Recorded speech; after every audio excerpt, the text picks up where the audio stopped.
अस्सलाम वालेकुम दोस्तों, मैं हूं खालिद मोइन और आप देख रहे हैं अदब व फ़नून नामा। आज अदब व फ़नून नामे में हम एक नई किताब का तारुफ पेश करने जा रहे हैं। और ये किताब एक बहुत ख़ास किताब भी है। और एक ऐसे शायर की किताब है जो बहुत मुख्तलिफ़ किस्म के शायर हैं। और आजकल तो वो एक रोज़ाना एक गज़ल कह रहे हैं।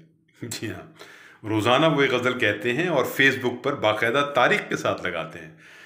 तो मैंने उनसे ये बात कही भी कि भाई इतना ना लिखें, और रोज़ लिख रहे हैं आप जो हैं वो अपने बाद सीनियर्स के लिए मसाइल पैदा कर रहे हैं। मतलब साबिर ज़फ़र साहब भी एक बड़े ज़बरदस्त शायर हैं और बहुत ज़्यादा लिखने वाले भी हैं और मुख्तलिफ़ मौज़ूआत पे लिखने वाले भी हैं। डॉक्टर आफ़ताब मुस्तर भी हैं, वो भी बहुत ज़्यादा लिखने वाले हैं और मुख्तलिफ़ असनाफ़ में लिखने वाले हैं। वो तो नस्र भी लिखते हैं। तो आप जब ये सब कुछ कर रहे हैं तो ये तो बहुत सारे मसाइल पैदा कर रहे हैं। मैंने उनको छेड़ा और मैंने उनसे ये भी कहा कि आप कोशिश करें कि आप हफ्ते में गज़ल कह लें। आप ये क्या ज़रूरी है कि आप रोज़ एक गज़ल कहेंगे और लगाएंगे भी। लेकिन वो तो खैर एक मजाक था। लेकिन हमारे जो शायर हैं सहरताब रूमानी, जी हाँ, तो सहरताब रूमानी की कई किताबें आ चुकी हैं। और उन किताबों में जो है ताज़ा किताब का जो इजाफ़ा हुआ है वो किताब है आतिश दान में ख़्वाब। ये है वो किताब, आतिश दान में ख़्वाब। इसकी टाइटल जो है बहुत खूबसूरत है, एक बार फिर देखें इस टाइटल को। और ये हमारे बहुत ही एक बहुत ही ज़बरदस्त शायर जो नई नौजवान नस्ल से उनका ताल्लुक़ है, उन्होंने ये टाइटल तख्लीक़ किया है और उनका नाम है कामरान नफ़ीस। जी हाँ, कामरान नफ़ीस से आप बतौर शायर तो वाकिफ़ होंगे, बहुत अच्छी नज़में लिखते हैं, गज़लें कहते हैं, लेकिन वो आर्ट में भी दरक रखते हैं। और ये टाइटल जो उन्होंने बनाया है नाम की मुनासबत से, उसमें एक आँख बनाई है और आँख ही आतिशदान है और कुछ शेड्स हैं और एक ब्लैक कलर है, येलो कलर है, साथ साथ पलके हैं।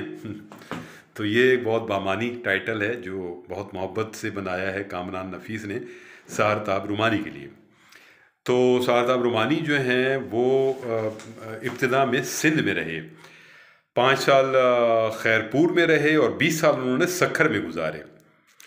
तो 5 साल और 20 साल, 25 26 27 के होंगे। जब 28 साल के होंगे तो वो कराची में जब आ चुके थे तो उनसे मुलाकात मेरी हुई। और मैं भी थोड़ा सा बारिश था और वो भी थे, और हम दोनों ही एक दूसरे से नामों से वाकिफ़ थे। और वो बड़े मुझे करीने वाले लगे। सहरताब रूमानी बहुत तहज़ीबी लगे, कमगो लगे। और शेर वो उस वक्त भी बहुत अच्छे कह रहे थे, और लेकिन मुख्तलिफ़ अंदाज के शेर कह रहे थे। और शहर आशोब भी उन्होंने खूब लिखे हैं और बहुत जम के लिखे हैं, इसलिए कि बहुत सारे मनाजिर उन्होंने बहुत करीब से भी देखे हैं। घर जलते हुए घर भी देखे और बहते हुए खून भी देखे उन्होंने। तो बहुत कुछ जो है बहुत करीब से देखा भी है उन्होंने। फिर वो तकरीबन 15 साल के लिए दुबई चले गए बसिलसिला रोज़गार, और दुबई में रहे। वहाँ ज़ाहिर है कि दुबई का मतलब ये है कि आप बैनुल अक़वामी एक अदब के हब में मौजूद होते हैं। दुबई का मतलब है इंडिया से भी शायर आ रहे हैं, पूरी दुनिया से आ रहे हैं। तो वो वक्त भी सहरताब रूमानी ने गुजारा। फिर वो वापस आ गए कराची, और कराची आने के बाद उन्होंने यहाँ शायरी शुरू की। एक बिल्कुल कुछ कुछ अरसे बाद फिर मुख्तलिफ़ अंदाज में शायरी शुरू की। 1992 से जो है वो ये कहते हैं कि 1992 से उनकी तहक़ीक़ और 2000 तक, अच्छा वो शेर गोई और मुतालिया और तहक़ीक़ ये सब चीज़ें रही हैं उनकी। लेकिन शायरी तो मेरे ख़्याल में उनकी 83 84 वगैरह से मेरे साथ ही करीब करीब शुरू हुई। और ज़ाहिर है कि उनका एक ख़ास हल्क़ा अहबाब भी है। हल्क़ा अहबाब अच्छे शुरा का कम होता है, ऐसे शुरा की तारीफ़ भी बहुत कम होती है। तो सहरताब रूमानी जितनी जितनी ज़्यादा तारीफ़ के मुस्तहिक़ हैं, तो मैं समझता हूँ कि उनकी तारीफ़ें कम होती हैं। और उनके बारे में बहुत सारी बातें इधर उधर की करने वाले लोग बहुत होते हैं। और ये वो लोग होते हैं जिन्होंने उनकी शायरी को ठीक से तवज्जो से पढ़ा भी नहीं होता। हालांकि अब एक गज़ल वो रोज़ लगा रहे हैं तो कम से कम लोगों को पढ़ना चाहिए और उनके उसलूब और स्टाइल को और बदलती हुई सूरत हाल को और उनके शायराना मौज़ूआत को तवज्जो से देखना चाहिए। लेकिन हमारे यहाँ फ़िक्र आराई चीज़ें और ग़ीबतें और ये सब चीज़ें उनके बारे में भी होती हैं, लेकिन यहाँ मैं ये भी बता दूँ कि उनके बारे में कम होती हैं, मुझे यकीन है कि मेरे बारे में ज़्यादा होती हैं। तो उन्हें परेशान होने की कोई ज़रूरत नहीं है और वो वैसे भी इन सब चीज़ों से को ख़ातिर में नहीं लाते।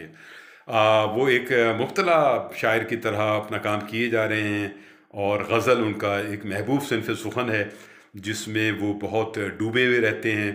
चूँकि रूह से गज़ल कहना और उसमें कोई बेहतर गज़ल कहना कोई आसान काम नहीं है, तो तनक़ीद अपनी जगह है, लेकिन उसमें से और फिर ख़ास तौर पर सारताब रुमानी का मामला ये भी है कि वो मुश्किल पसंद भी वाक़ई हुए हैं। वो शख़्सी तौर पर भी मुश्किल पसंद हैं और तख्लीक़ी तौर पर भी मुश्किल पसंद हैं। तो वो एक ख़ास उनका काम तो ये भी है कि उसमें वो मुश्किल काफ़ियों की तरफ जाते हैं, ऐसे काफ़ियों की तरफ जो आम तौर पर हमारी गज़लों में नज़र नहीं आते या बहुत कम नज़र आते हैं। तो ऐसे काफ़ियों की तरफ जाते हैं और बाज़ ऐसी ज़मीनों की तरफ भी चले जाते हैं और लेकिन वो मुस्तकिल लिखते हैं और ये बहुत अच्छी बात है। और कैसा लिखते हैं ये सुन लें। बात सुनकर बात की तहक़ीक़ की, इसमें भी देखिए काफ़िया।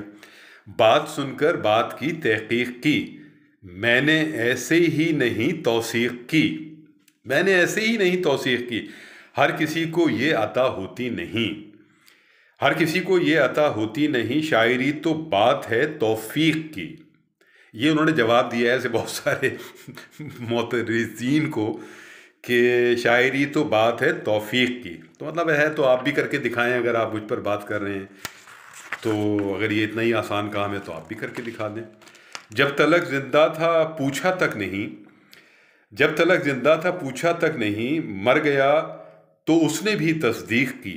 ये बड़ा एक तंज़िया और तंज़ का लहजा सारताब के यहाँ बड़ा निथरा हुआ है और वो बहुत ज़बरदस्त तंज़ करते हैं, माशरती तज़ादात के हवाले से भी और ज़िंदगी के तज़ादात के हवाले से भी, और जो रवैये हैं ख़ास तौर पर हमारे यहाँ मुनाफिकाना रवैये, उन पर उनका तंज़ बहुत चुस्त होता है। तो ये भी उसी तरह का, जब तलक ज़िंदा था पूछा तक नहीं, मर गया तो उसने भी तस्दीक़ की। और उसमें दोस्त भी आ जाते हैं। सिफ़्र था और सिफ़्र ही बाकी रहा, ख़र्च जब से ज़िंदगी तफ़रीक़ की। अब ये देखिए कितनी सेहत से उन्होंने सिफ़्र लिखा है, वरना लिखने वाले सिफ़र लिख जाते हैं ज़ाहिर है और इसमें बोल भी जाते हैं। लेकिन सारताब रुमानी तो मुझे भी कभी कभी ज़ुबान बयान के हवाले से इनबॉक्स में आके कहते हैं कि जनाब ये आपने ये कर दिया, ये कर दिया। मैं फ़ौरन बहुत शुक्रिया अदा करता हूँ।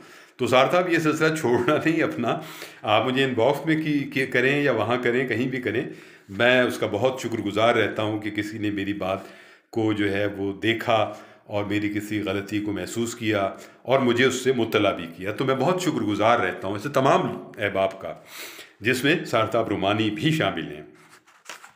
फ़ख्र करता ही रहा सजदों पे कुब्र, कारगर तौबा हुई ज़ंदीक़ की।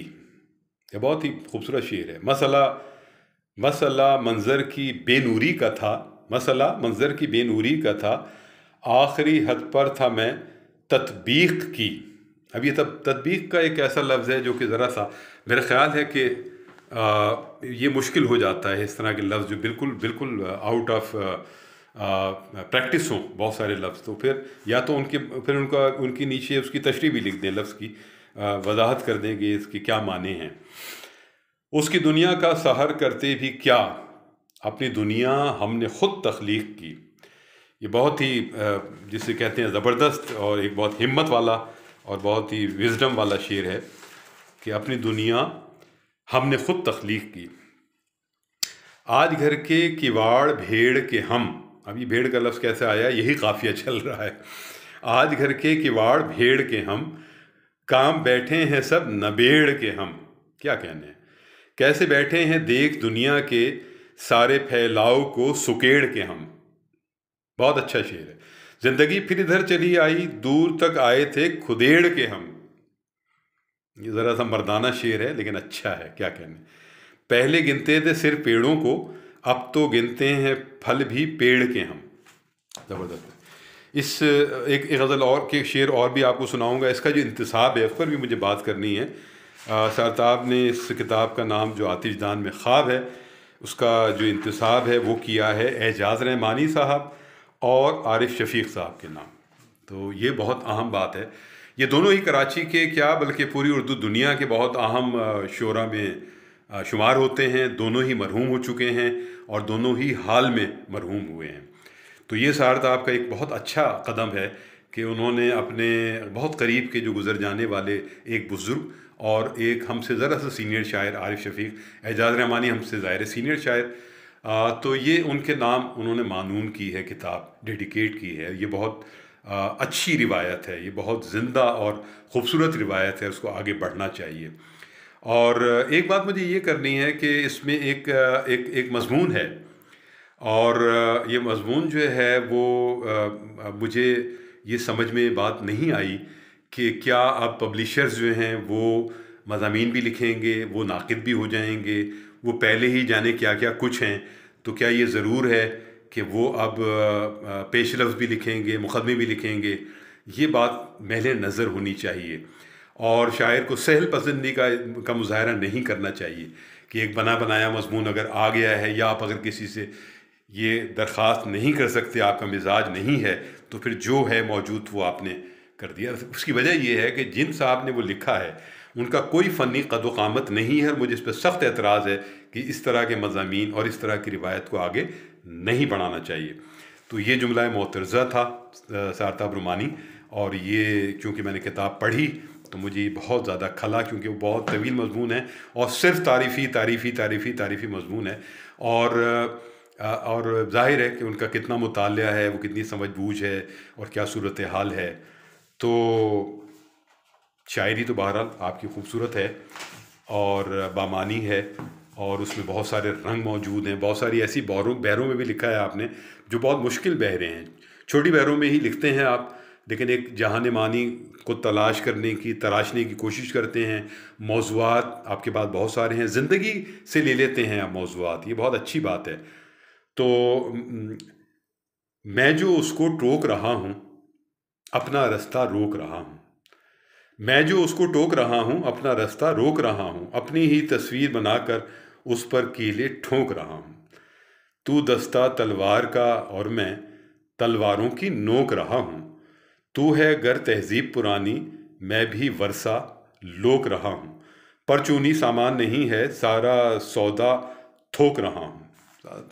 खैर, तो सरताब रुमानी को मैं भरपूर मुबारकबाद दूंगा और मैंने बहुत ही दोस्ताना अंदाज में उनकी किताब पर जो भी कुछ मुझे महसूस हुआ इस वक्त इस लम्हे में वो मैंने अर्ज़ कर दिया और इस मोहब्बत के साथ अर्ज़ किया है कि ये एक ऐसा तबसरा है जो आप तक और सब तक पहुंचना चाहिए। लेकिन मेरी दुआएं आपके साथ हैं, मेरी मोहब्बतें आपके साथ हैं। आप मुझे बहुत पसंद हो सरताब रुमानी, और आपके अंदर जो भी शायराना क़ुव्वत है और जो इम्कानात हैं, और अब भी बहुत सारे इम्कानात हैं, तो मेरी दुआ है कि वो आप बरूए कार ला सकें और अपनी शायरी को मज़ीद इसी तरह तवानाई के साथ आगे बढ़ा सकें। खालिद मोइन को इजाज़त दीजिए। अपना और अपने अहबाब का ख्याल रखिए। अदब व फ़नून नामा ज़िंदाबाद, पाकिस्तान पाइंदाबाद। खुदा हाफिज़ व नासिर।